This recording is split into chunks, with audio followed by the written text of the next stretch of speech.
네, 오늘 코로나가 계속 확산되고 비도 내리는 수요일 예배인데 와주셔서 감사합니다. 많이 못 오시겠다 싶었는데 이렇게 함께 해주셔서 감사하고요. 요즘 TV 뉴스 보기가 두려우시죠? 너무 어수선하고 뭐가 진실인지 진실을 잃어버린 사회인 것 같아서 마음이 굉장히 고통스럽습니다. 이럴 때 같이 기도하셔야 돼요. 금요 기도회에 시간 되시는 분들 오셔서 기도하시고 집에서라도 꼭 나라를 위해서 기도해 주셔야 돼요. 지금 여기서 미끄러지면 한국은 어쩌면 희망이 없을 수도 있습니다. 굉장한 위기 상황이기 때문에 우리가 기도해야 합니다. 미가서 6장 8절에 주님 뭐라고 그러셨어요? 하나님이 원하시는 게 뭡니까? 공의를 행하라. 그리고 사람을 사랑해라. 그리고 하나님과 겸손히 동행하라. 이거잖아요. 그래서 대한민국이 한국교회가 공의를 행하고 겸손히 하나님과 동행하고 또 사람을 사랑할 줄 아는 그런 공동체가 되고 한국이 되려면 기도해야 됩니다. 그래서 같이 기도의 자리에 나와 주시기를 부탁을 드립니다. 요즘 많이 기운이 없으시죠? 우리는 서로 얼굴을 봐야 기운이 생기는데 이게 얼굴을 못 봐요. 얼굴이 있는데 다 가렸어. 그래서 얼굴이 안 보여요. 하나님께서 빨리 서로 얼굴과 얼굴을 마주하고 예배드리는 그날을 주시기를 소망합니다. 옆에 계신 분, 뒤에 계신 분 같이 인사하겠습니다. 정말 많이 간절히 보고 싶었습니다 하고 인사하겠습니다. 네.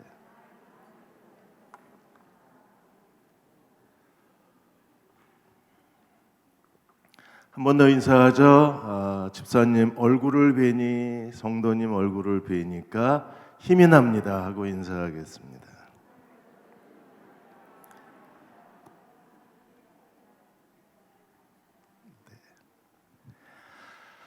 자, 여호수아 7장도 세 번에 걸쳐서 여호수아 7장 말씀을 같이 나누겠습니다. 대학은 누구의 것인가? 책을 쓰신 최효정 작가가 신문에 칼럼을 쓰셨습니다. 죽음과 진실에 대한 칼럼을 쓰셨습니다. 어떤 죽음은 진실을 드러내지만 어떤 죽음은 진실을 은폐한다고 했습니다. 사람들이 죽는 이유는 어떤 진실을 위한 죽음이 그게 대의적 죽음이어야 되고 사람들에게 공감을 주는 죽음이어야 되는데 지금 한국 사회는 진실을 위해서 죽는 게 아니라 진실을 은폐하려고 하는 죽음이 오히려 사람들에게 공감을 얻고 그게 어떤 권력층의 하나의 죽음을 통해서 모든 걸 다 감추려고 하는 이런 한국 사회 위기가 지금 우리를 불행하게 한다 그래서 죽음으로 진실을 가리는 사회는 불행하다. 그래서 어쩌면 우리가 자꾸 마음이 자신도 모르게 어두워지고 불행을 느끼는지도 모르겠습니다. 오늘 여호수아 7장에서 더 고통스러운 죽음이 있는데 그 죽음이 바로 아간의 죽음입니다. 이스라엘 백성은 아간의 죽음을 통해서 하나님의 헤렘의 법을 철저하게 배우고 그들이 헤렘의 사람이 돼요. 아간의 죽음을 통해서 그들은 하나님이 우리에게 무엇을 원하시는가를 알고 철저하게 배웠습니다. 여리고 멸망에서 하나님이 라합을 구원해 내셨어요. 여리고 멸망 중에 하나님께서 여리고가 하나님께 완전히 멸망의 진노에 받쳐진 성읍이었는데도 불구하고 하나님께서 그 가운데에 라합을 건져내셨어요. 오늘 하나님이 세상에 멸망받은 세상 가운데에서 예수 그리스도로 말미암아 하나님이 우리를 구원해 내셨습니다. 그래서 오늘 우리가 이 시대에 라합과 같은 사람들이에요. 요한복음 3장 16절에 18절까지 보시면 하나님이 세상을 이처럼 사랑하사 독생자를 주셨으니 그를 믿는 자마다 멸망치 않고 영생을 얻게 하려 하심이라. 이 세상은 어떤 세상인가요? 하나님을 떠나서 죄와 멸망의 세상이에요. 근데 그 가운데 우리는 예수 그리스도를 믿음으로 말미암아 멸망 중에 멸망하지 않고 영생을 얻게 하려 하십니다. 오늘 이 시대의 기생 라합이 우리들입니다. 라합이 하나님을 믿고 멸망 가운데 구원을 받은 것처럼 우리도 구원을 받은 거예요. 그래서 요한복음 3장 17절에 하나님이 그 아들을 세상에 보내신 것은 세상을 심판하려 하심이 아니요 그로 말미암아 세상이 구원을 받게 하려 하십니다. 하나님이 여리고를 하나님께 헤렘 받쳐진 성읍이 되게 하신 것은 하나님이 여리고 백성들을 멸절하는 게 하나님이 원하시는 게 아니에요. 하나님은 그들이 하나님을 믿고 구원받기를 원하셨어요. 그 하나님의 뜻이 드러난 게 누굽니까? 기생 라합입니다. 라합은 하나님을 믿었고 멸망치 않고 구원을 받은 거예요. 오늘 이 시대에도 하나님은 모든 사람이 다 구원에 이르기를 원하고 계십니다. 3장 18절에 우리가 구원받으려면 어떻게 해야 되나요? 그를 믿는 자는 심판을 받지 아니하는 것이요 믿지 아니하는 자는 하나님의 독생자의 이름을 믿지 아니함으로 벌써 심판을 받는 것이요. 믿는 자, 예수 그리스도를 믿는 자, 믿지 않는 자 이미 멸망과 심판이 결정이 된 거예요. 우리는 예수 그리스도를 믿음으로 말미암아 멸망에서 심판에서 그리고 사망에서 구원을 받고 영생을 얻은 사람들입니다. 예수 그리스도가 우리에게 영원한 생명을 주신 것을 믿으십니까? 그래서 요한복음 3장 36절에 이렇게 말했습니다. 아들을 믿는 자에게는 영생이 있고 아들에게 순종하지 아니하는 자는 영생을 보지 못하고 하나님의 진노가 그 위에 있다 그랬어요. 여리고 백성들은요, 하나님이 어떤 분이신가에 대한 소문을 들었지만 그들이 믿지를 않았습니다. 그래서 어떻게 됐어요? 심판이 그 위에 있었어요. 그러나 라합은 하나님에 대한 소문을 듣고 하나님을 믿었습니다. 그로 인하여 하나님은 어떻게 했어요? 라합을 하나님은 영생을 얻게 하셨어요. 영생과 심판이 갈라지게 된 겁니다. 오늘도 우리가 하나님 앞에 예수 그리스도를 믿음으로 영생을 얻은 사람이라면 아간의 죽음에서 배워야 돼요. 그들이 진정으로 예수 그리스도를 믿는 사람들입니다. 예수 그리스도를 믿는 사람들이 어떤 사람인가를 하나님이 아간을 통해서 우리에게 가르쳐 주신 거예요. 오늘 한국 사회는 우리가 차별금지법을 반대했기 때문에 그랬는지 몰라도 지금 정부가 계속 교회에 대해서 방역 수칙을 가지고 교회를 억압하고 있습니다. 이번에 경기도 구리시에서 공문이 하나 내려왔습니다. 그 시민들한테 이 사실을 다 알렸는데 이 종교시설, 다중이용시설이라고 했는데 그 내용을 보면 종교시설, 교회만 돼 있어요. 그리고 교회가 이 방역 수칙을 위반하면 안전신문고에서 신고하라고 돼 있습니다. 그것까지는 할 수 있어요. 그런데 포상금을 주겠답니다. 구리시의 시민에 대해서 이 사실을 알리고 마치 주차 위반한 사람 앱으로 고발하면 포상금을 주듯이 교회가 위반하면 교회는 300만 원 벌금을 내야 되고 신고한 그 사람은 구리시가 포상금을 주겠다. 시에서. 그래서 사람들이 거기다가 이게 지금 공산국가냐, 중국도 이렇게는 안 한다, 여기가 북한이냐 이러고 댓글을 달고 있는 거예요. 교회에 대해서 적대감을 가지고 지금 교회를 억압을 하려고 합니다. 우리는 정부가 하는 차별금지법을 인간의 기본적 도덕성과 윤리를 가지고, 사회 윤리를 가지고 그리고 신앙을 가지고 반대하니까 교회를 이렇게 힘들게 하는 거예요. 이런 세상에서 우리는요, 예수 그리스도를 믿고 영생을 얻은 사람이라는 증거를 보여줘야 돼요. 예수 그리스도를 믿고 구원받은 사람들은 어떤 사람들입니까? 그들은 철저하게 하나님의 소유권을 인정하고 사는 사람들입니다. 구원받은 사람과 구원받지 못한 사람의 차이가 어디 있어요? 하나님의 주권, 하나님의 소유권을 인정하느냐, 거부하느냐, 무시하느냐에 달려 있습니다. 만일에 우리가 하나님께서 여리고에게 하나님이 온전히 바치라고 명령을 하셨다면 이 온전히 바쳤다는 게 하나님의 소유권이잖아요. 누가 그리스도의 참된 제자입니까? 제자도의 가장 중요한 핵심이 뭐예요? 하나님의 소유권을 인정하는. 구원받은 사람들은 본능적으로 그 하나님의 소유권을 인정해요. 그래서 로마서 6장 13절에 바울이 우리가 죄에 대하여 죽은 자, 하나님께 대하여 산 자로 거듭났다면 하나님께 대해서 산 자가 누군가? 이 산 자의 영성, 산 자의 신앙을 가르쳤는데 그 산 자의 신앙이 바로 소유권을 인정하는 거예요. 그래서 6장 13절에 또한 너희 지체를 불의의 무기로 죄에게 내주지 말고 너희 자신을 죽은 자 가운데서 다시 살아난 자 같이 하나님께 드려라. 너희 지체를 의의 무기로 하나님께 드려라. 우리가 가지고 있는 모든 것을 죄에게 드리지 말고 하나님께 드려라. 이게 하나님의 소유권이에요. 19절에도 이렇게 말했습니다. 너희 육신이 연약함으로 내가 사람의 예대로 말하노니 전에 너희가 너희 지체를 부정과 불법에 내주어 불법에 이른 것 같이 이제는 너희 지체를 의에게 종으로 내주어 거룩함에 이르라. 하나님이 거룩하심으로 우리도 거룩한 백성이 되어야 합니다. 누가 하나님 앞에 거룩한 사람의 헤렘은 하나님께 온전히 바친 겁니다. 헤렘은 거룩함입니다. 하나님께 자신을 온전히 바친 사람이 거룩한 사람인데 헤렘의 신앙이 뭐예요? 우리가 죽었다가 산 자같이 우리 지체를 하나님께 드리는 사람입니다. 바울을 보십시오. 바울이 예수님을 믿기 전에 바울은 어떤 사람이었어? 사울. 그가 그 가말리엘 학문에서 율법을 배운 율법학자 사울은 어떤 사람이었습니까? 기독교에 대한 적대감을 가지고 하나님의 교회를 다 파괴하고 예수 믿는 사람들을 다 감옥에 가두었던 사람이에요.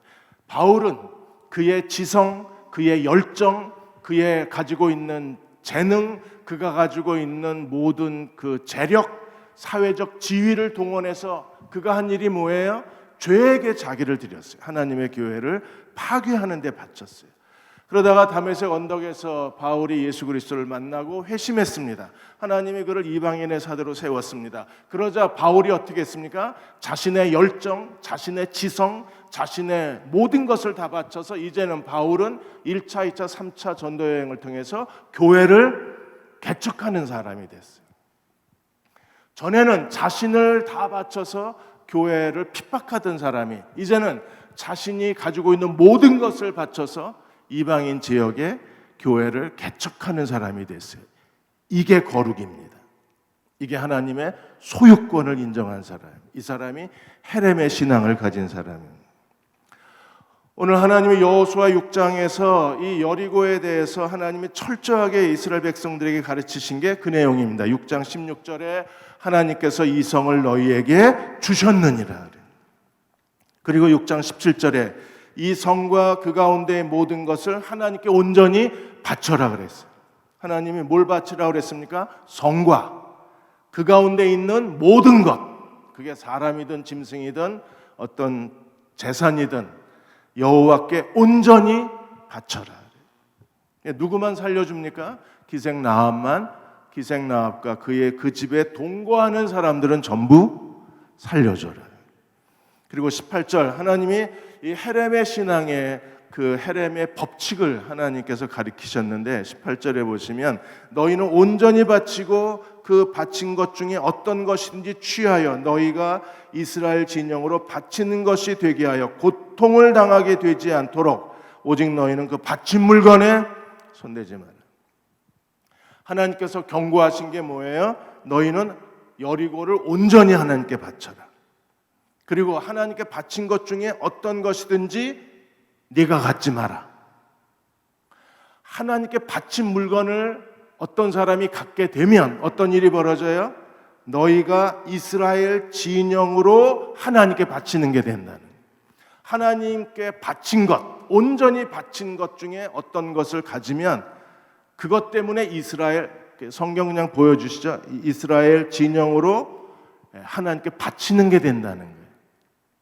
그 사람이 누구였습니까? 아간이었어요.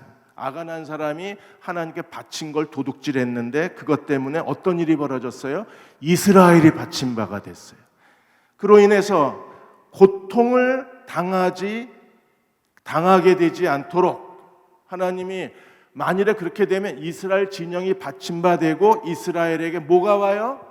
고통이 온다는 거예요. 그래서 하나님이 절대 금지하신 게 뭡니까? 절대 내 물건 가져가지 마. 하나님께 바친 것을 가져가는 것은 그 자체가 이미 자기가 하나님께 바침받는 거예요. 하나님이 저주하신 것을 가져가면 저주와 파멸을 피할 수가 없는 거예요. 그래서 하나님이 고통을 당하게 되리라. 여기서 하나님은 어떤 사람이든지 누구 한 사람이 하나님의 것을 도둑질하면 이스라엘 전부가 바쳐진 바 된다는 거예요. 이스라엘 모두가 다 파멸의 길, 이게 헤렘의 아주 중요한 법칙입니다. 하나님 나라의 원리이기도 합니다. 오늘 우리가 예수 그리스도를 인격적으로 만난 사람이라면, 우리가 그리스도의 십자가 앞에 엎드린 사람이라면 하나님의 주권과 소유권을 인정하고 우리 가진 모든 것을 하나님께 바치는 데에 우리의 마음 전부를 그분께 드려야 돼요. 하나님께 바치는 걸 즐거워하는 사람들이 예수 그리스도를 만난 사람들입니다. 그들이 영생을 얻은 사람들이에요. 올해 11월이면 걸레 성자로 알려지신 손정도 목사님의 일대기가 영화로 만들어집니다. 지금 아마 영화가 제작 중에 있을 겁니다. 이분은 걸레처럼 살고 싶다. 하나님을 위해서 자신의 모든 걸 이미 하나님께 다 드렸어요. 바쳤어요. 온전히 바쳤어요. 그래서 걸레처럼 살고 싶다. 걸레 소중히 여기는 사람 있나요? 걸레는요, 쓰다가 버리는 게 걸레잖아요. 그런데 이분 손정도 목사님은 걸레처럼 살고 싶다고 고백을 하시고 자신의 평생을 하나님께 드리셨어요. 이분이 평양북도의 양반집 아들입니다. 그러다 23살에 이제 평양에 과거 보러 가다가 길에서 전도자를 만나서 복음을 들은 거예요. 그리고 예수 그리스도를 믿었습니다. 그리스도를 믿고 이 구원의 놀라운 소식을 깨닫자마자 이 손정도 목사님이 과거 보러 가다가 다시 집으로 돌아갔어요. 평양북도로 돌아가서 집에서 그 오래 조상 대대로 섬기던 산당을 다 부셔버리고 마을에 있던 산당을 다 그 사람이 무너뜨려 버렸습니다. 그 사실이 알려지자 집안에서 이 손정도 목사님을 쫓아내 버렸어요. 그래서 할 수 없이 평양에 가서 거기서 무어 선교사를 만나게 돼요. 무어 선교사님을 만나서 선교사님이 똑똑하니까 손정도 목사님이, 그래서 이 손정도 목사님을 자기 비서 겸 한국어 선생으로 자기 집에 있게 해요. 그리고 이제 숭실학교에 보냈어요. 숭실학교에서 공부하다가 1907년 평양대 부흥운동을 경험하게 된 거예요. 학생들도 학교에서 기도를 했는데 학생들이 기도할 때 얼마나 그 학생들이 기도가 끊어지지 않는지, 기도가 계속되는 바람에 그 학교에 가르쳤던 그 백허 선교사가 기도를 그만하라고 불을 끄고 종을 쳐도 학생들이 기도하는 거예요. 이미 불이 붙어서 그 숭실학교에 있는 학생들에게 거대한 성령의 불길이 임한 거예요. 거기에서 기도했던 손정도 목사님도 성령을 체험한 거예요. 기도하다가 하나님이 환상을 보게 해주셨어요. 그 환상에 2천만의 조선인들이 손과 발에 착고와 쇠사슬을 묶인 채 지옥으로 걸어가고 있는 걸 보여주셨어요. 하나님이 손정도 목사님을 하나님의 종으로 부르신 거예요. 그 환상을 보고 손정도 목사님이 그 자리에서 하나님께 자기를 바쳤습니다. 2천만의 조선인들이 손발에 착고가 채워져서 지옥불로 들어가는 그 저주와 파멸의, 하나님의 그 파멸의 현장을, 환상을 보고 나서 그는 자신을 하나님께 드려요. 그래서 신학을 공부하고 부흥사가 되고 만주의 선교사가 되어서 그렇게 복음을 위해서 자신의 평생을 바치기 시작합니다. 나중에는 독립운동을 돕다가 일본에 체포를 당해서 아주 심한 고문을 당하고 1년 동안 유배를 당하고 이제 한국에 돌아와서는 동대문교회 그리고 그 정동교회 목회하셨는데, 정동교회 목회하실 때는 그 당시에 한 2,000명이 모일 정도로 놀라운 부흥이 일어났어요. 그분은 기꺼이 주님을 위해서 모든 걸 바치고 자기는 걸레처럼 살기를 원했어요. 이 사람들이 그리스도를 만난 사람들입니다. 기꺼이 하나님께 자기의 모든 걸 바치는 것을 즐거워하는 거예요. 그런데 아간은 어떤 사람이었나요? 오늘 7장 1절에 이스라엘 백성이 아이성 전투에서 크게 패배를 했습니다. 아이성 전투에서 패배한 이유가 어디 있어요?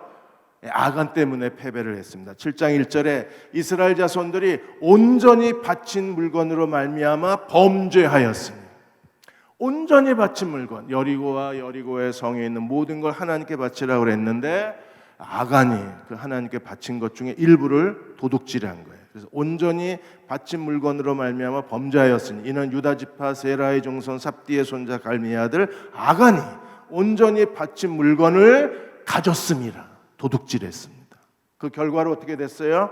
여호와께서 이스라엘 자손에게 진노하셨습니다. 그래서 아이성에서 패배할 수밖에 없었던 거예요.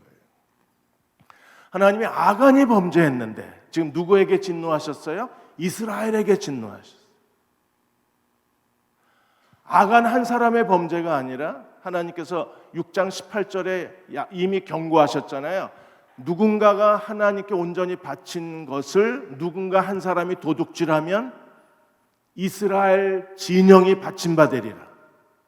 민족의 죄가 되는 거예요. 그래서 하나님이 이스라엘에게 진노를 하신 거예요. 11절에도 이렇게 되어 있습니다. 11절에 보시면 이스라엘이 범죄하여. 누가 범죄했어요? 아간이.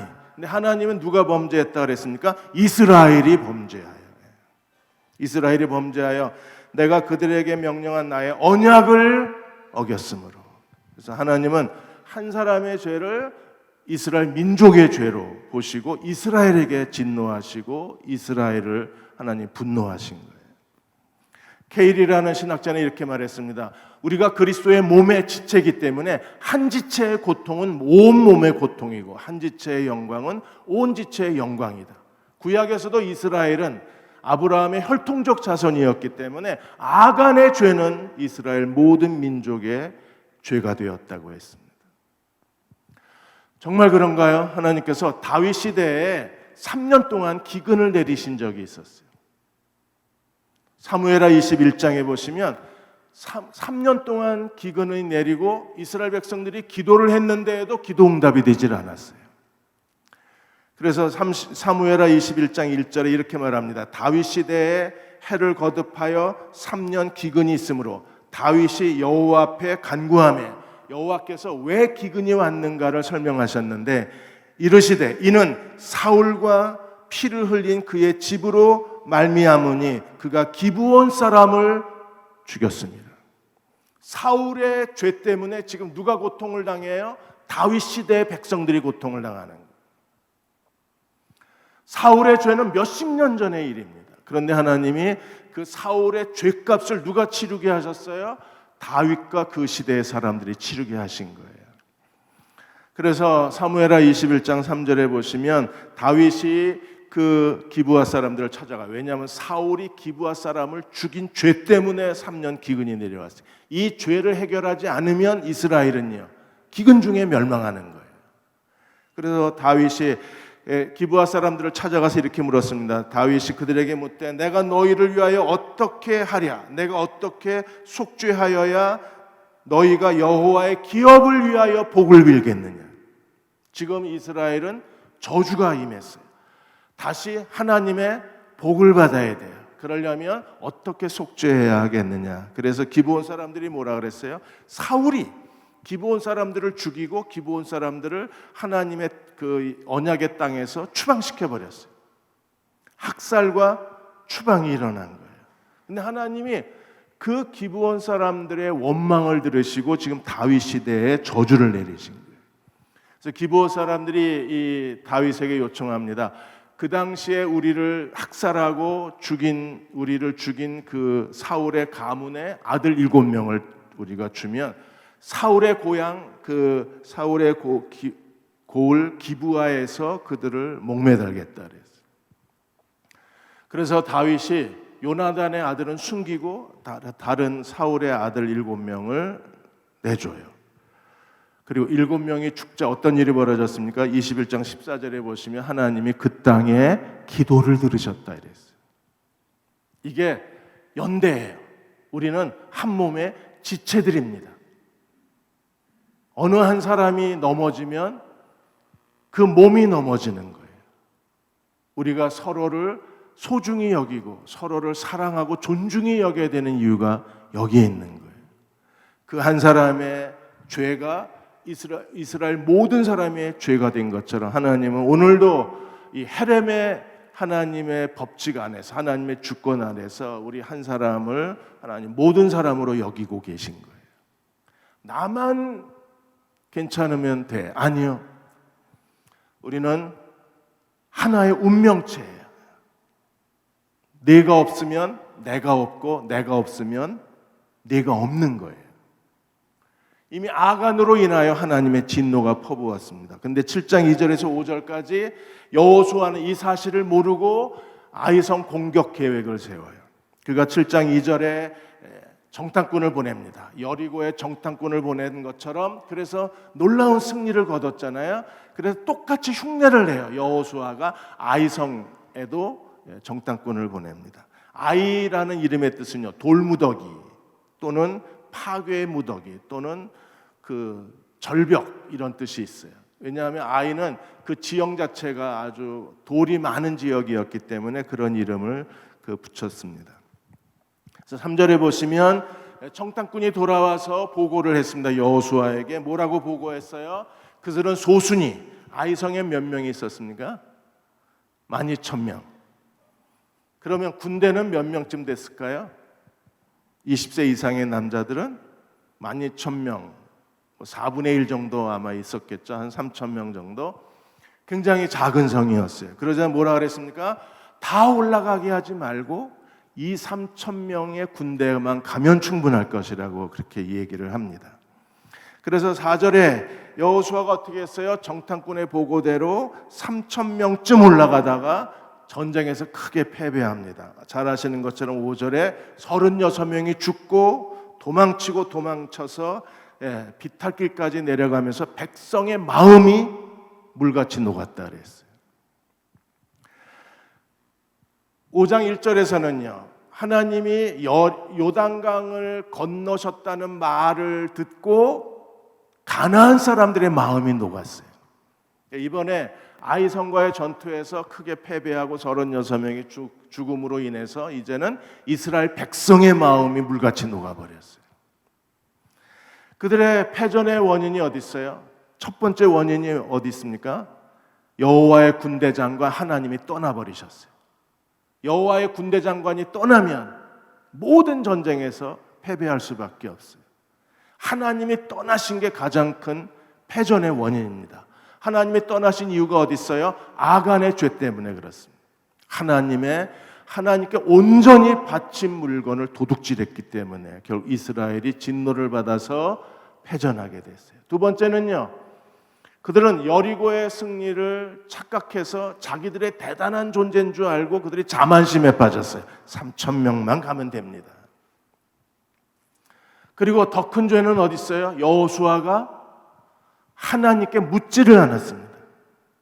여리고 전쟁은요, 하나님이 명령하신 대로 했어요. 하나님께서 언약궤가 돌아라, 제사장 7이 양강나팔을 잡아라, 그리고 군대가 언약궤 앞뒤로 호위해라, 그리고 하루에 한 바퀴씩 돌아라, 제7일에는 7바퀴 돌아라, 절대 아무 말도 하지 마라, 그리고 마지막 7바퀴를 돌고 큰 소리를 외쳐라, 그리하면 성이 무너지리라. 하나님의 명령대로 순종했을 때 여리고가 무너진 거예요. 그런데 아이성은요, 하나님께 묻지를 않습니다.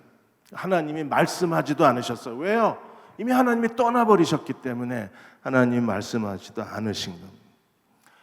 여호수아는 무지했어요. 오늘 우리도 무지합니다.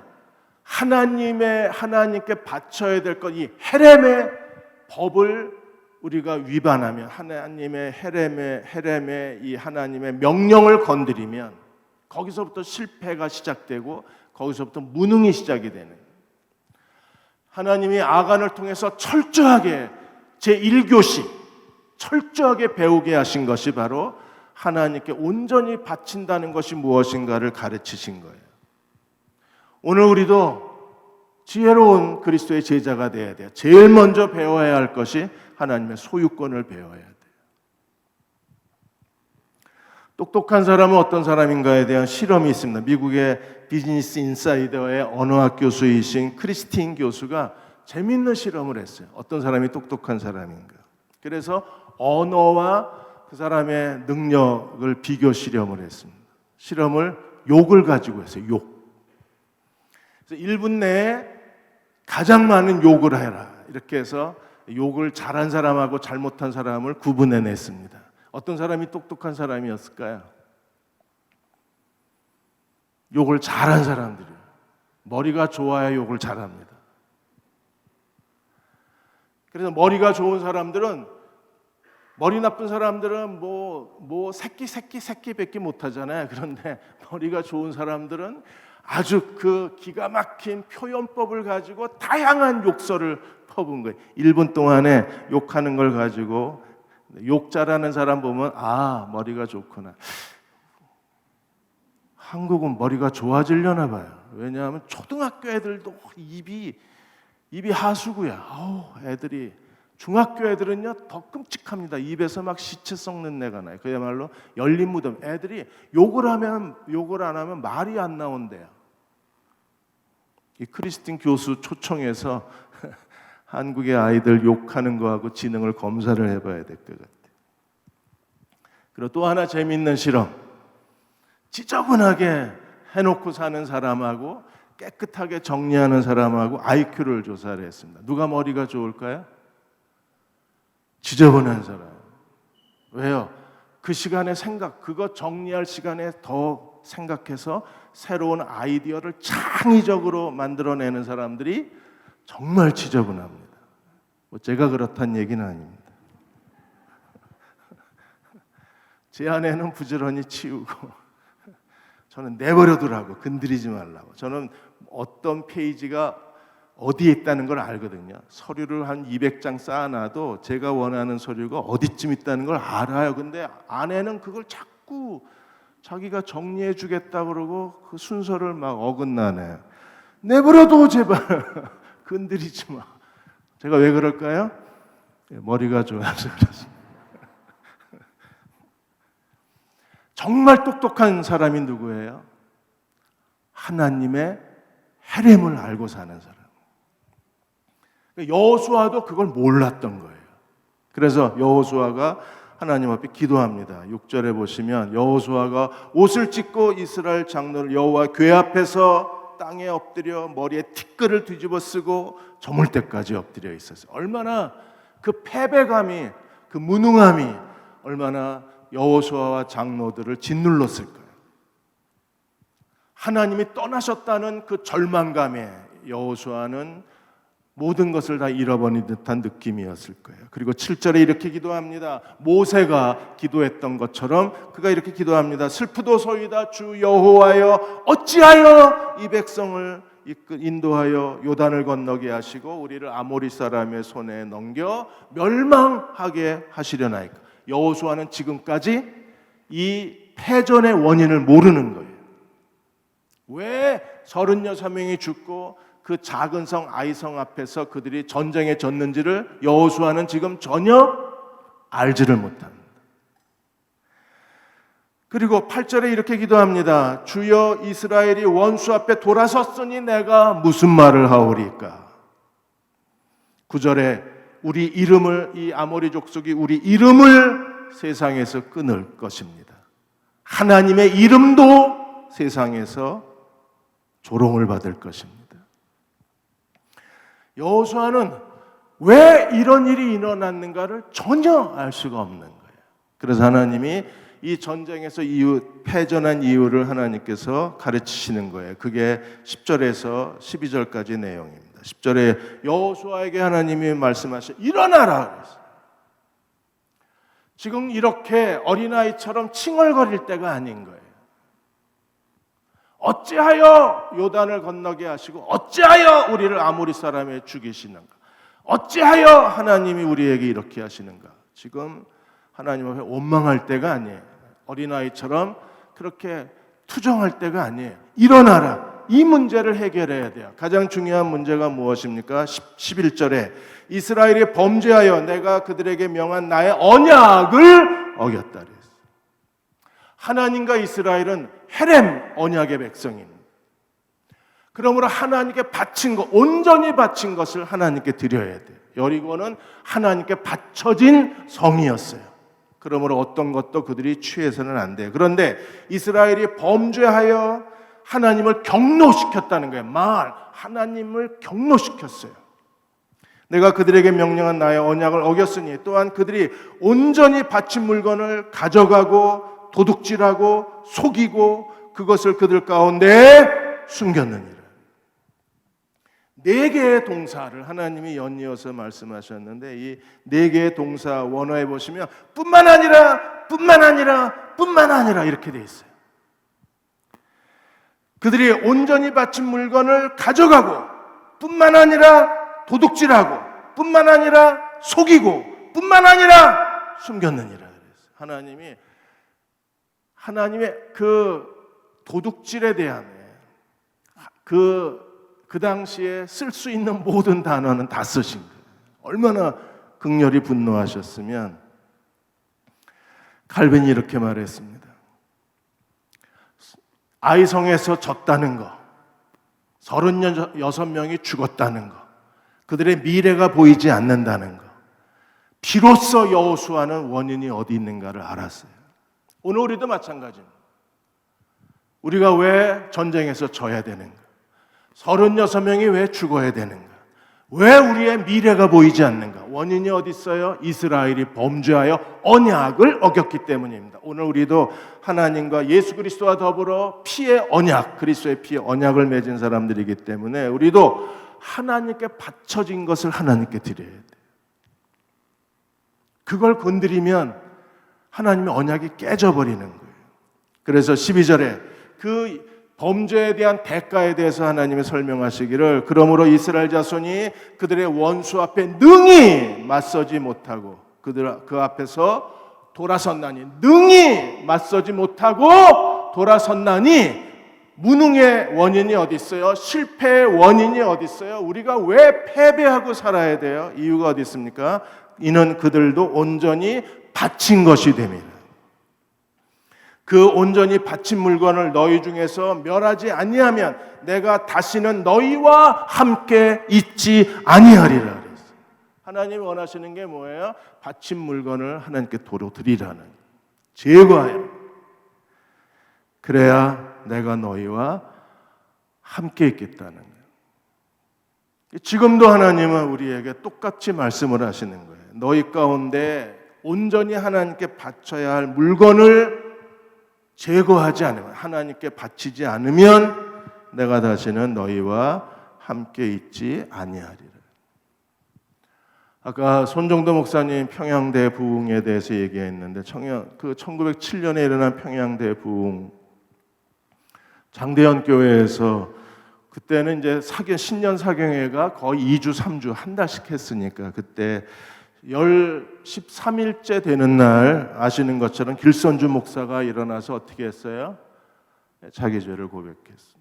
친구가 죽으면서 돈 계산할 줄 모르고 글자를 모르는 친구 아내를 위해서 재산을 정리해 달라고 길선주 목사한테 얘기했는데 길선주 목사가 그 친구 재산을 정리하면서 친구 재산 중에 $100 정도를 훔쳤어요. 하나님이 그 죄를 지적하셨을 때 길선주 목사는 그 많은 사람들 앞에서 나는 아간입니다. 나는 도둑놈입니다. 죄를 고백한 거예요. 그리고 죄만 고백했을까요? 네, 그 친구 아내에게 다시 자기의 재산에 다 정리를 해서 그 친구 아내에게 몇 배로, 성경이 말한 것보다 몇 배로 다 돌려주었어요. 그렇게 나는 아간입니다, 나는 도둑놈입니다라고 자기의 죄를 참회하자 그 밤에부터 사람들이 일어나서 자기의 죄를 자백하기를 시작을 하고, 그렇게 계속해서 기도에 불이 붙으면서 결국 어떤 일이 벌어졌습니까? 1월에 이 기도회가 시작이 됐는데 6월쯤에 됐을 때는 평양에 있는 사람들의 무려 3만 명에 넘는 사람들이 회심하는 놀라운 구원의 역사가 일어나 하늘이 열린 겁니다. 그리고 하나님의 능력이 임하기 시작한 거예요.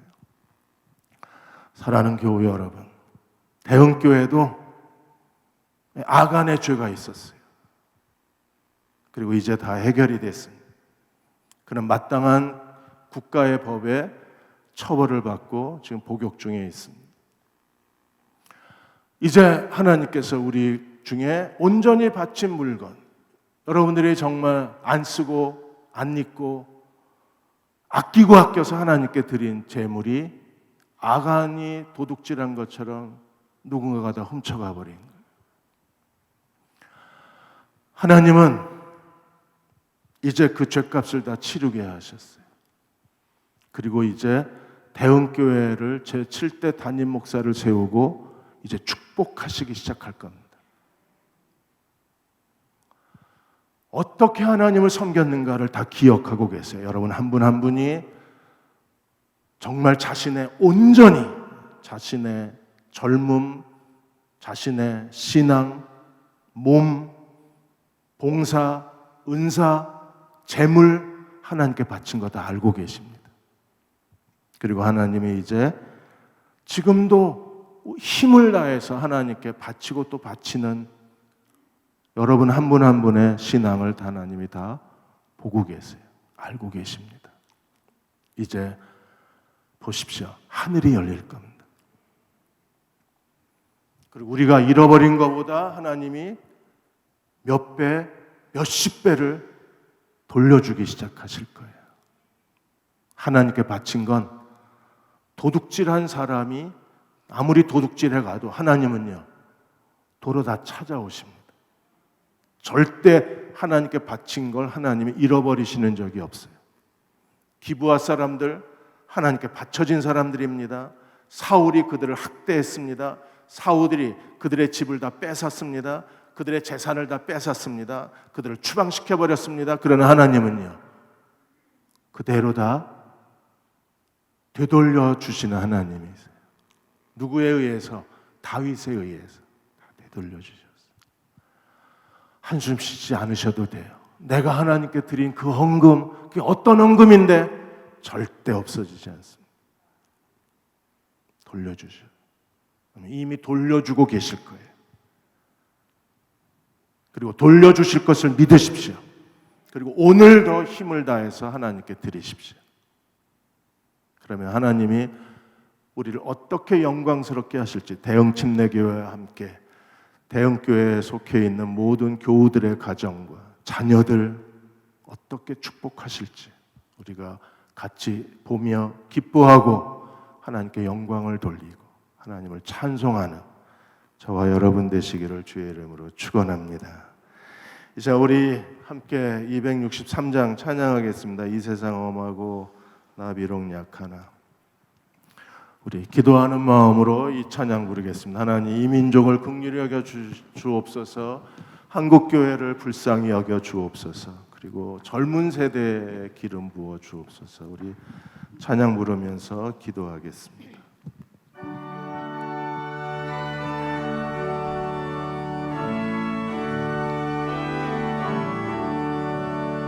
이 세상 엄하고 나 비록 약하나 늘 기도 있으면 큰 권능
기도하겠습니다. 하나님, 우리의 모든 죄를 다 용서해 주옵소서. 그리고 이제 저희를 축복해 주옵소서. 하나님, 이제 하늘을 여시고 축복의 문을 여시고 저희를 축복하여 주셔서 그리스도와 함께 새로운 부흥을 맞이하는 대흥 침례교회와 모든 가정과 젊은 세대들이 되게 해 주옵소서. 이제 우리와 함께 통성으로 기도하겠습니다. 아버지 하나님, 저희를 축복해 주시고 은혜 베풀어 주시고 주의 사랑으로 우리를 채워주시고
믿음의 조상 아브라함이 100세에 낳은 이삭을 하나님 앞에 번제로 드린 것처럼 저희 모든 가장 귀한 것을 주 앞에 드리는 헌신의 사람이 되게 하여 주시옵소서.